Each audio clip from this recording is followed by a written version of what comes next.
മുഅ്മിനീങ്ങളെ, എന്റെ പ്രിയപ്പെട്ട ചെറുപ്പക്കാരെ, മക്കളെ, കുട്ടികളെ, ഉമ്മ, അത് ആനന്ദമാണ്, സന്തോഷമാണ്. ഉമ്മ മരിച്ചവർ ഓർക്കുക എന്നും ഉമ്മയെ. എന്നും നിസ്കാരത്തിൽ സുന്നത്തിലായാലും ഫർദിലായാലും പറ, റബ്ബിർഹംഹുമാ കമാ റബ്ബയാനി സഗീറ. അതെ, ഈ മോൻ അള്ളാഹുവിന്റെ ദർബാറിൽ ഈ മോൻ ആ ഉമ്മാനെ ഓർക്കുന്നുണ്ട് എന്ന് അള്ളാഹിനെ ബോധ്യപ്പെടുത്തി കൊടുക്കണം. അള്ളാഹിനെ ബോധ്യപ്പെടുത്തി കൊടുക്കണം, ആ മകൻ അവന്റെ ഉമ്മാനെ ഓർക്കുന്നുണ്ട് എന്ന്. അതിന് ഏറ്റവും നല്ല മരുന്ന് സദാസമയത്തും റബ്ബിഗ്ഫിർലി വലിവാലിദയ്യ റബ്ബിർഹംഹുമാ കമാ റബ്ബയാനി സഗീറ. അള്ളാഹു ഒരുപാട് ഒരുപാട് അനുഗ്രഹങ്ങൾ നൽകട്ടെ. തീർന്നു, ആ ദുആ തീർന്നു.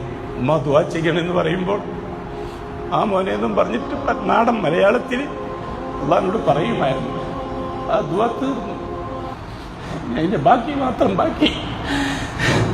വീണ്ടും വീണ്ടും ഞാൻ പറയട്ടെ, ഉമ്മമാര് ജീവിച്ചിരിക്കുന്നവർ ആനന്ദിക്കുക, അള്ളാഹുവിന്റെ മുമ്പിൽ ആ ഉമ്മമാരെ ഉപയോഗപ്പെടുത്തുക.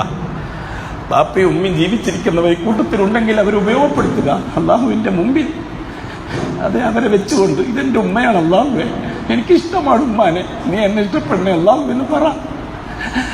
അല്ലാഹുവിന്റെ റസൂല് പറഞ്ഞു, മാതാപിതാക്കളെ തൃപ്തിയിലാണ് അള്ളാഹുവിന്റെ തൃപ്തി, മാതാപിതാക്കളെ കോപത്തിലാണ് അള്ളാഹുവിന്റെ കോപം. പറ, സ്നേഹത്തോടെ ആ ഉമ്മാന്റെ നെറുകയിൽ ഒരു ചുമ്മം കൊടുത്തിട്ട് പറ, ഏ അല്ലാഹ്, ഇതെന്റെ ഉമ്മയാണ്, എനിക്ക് ഉമ്മാനെ ഇഷ്ടമാണ് അള്ളാഹുവേ, അതുകൊണ്ട് നീ എന്നോട് ഇഷ്ടപ്പെടണം.